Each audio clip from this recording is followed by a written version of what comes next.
एक गांव के करीब एक नन्ही सी चिड़िया रहती थी जो बहुत खामोश मगर बहुत समझदार थी। चिड़िया रोज सब परिंदों को देखती और बात कम सोच ज्यादा करती थी। एक दिन सख्त गर्मी पड़ी, पानी हर जगह मोर होने लगा।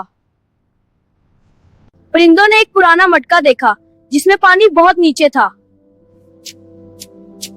कुआं आया, चूंच डाली मगर पानी तक ना पहुंच सका। ये काम मेरे बस का नहीं। और परिंदे भी आए, कोशिश की मगर सब हार गए। नन्ही चिड़िया खामोशी से सब देखती रही और कुछ नहीं बोली।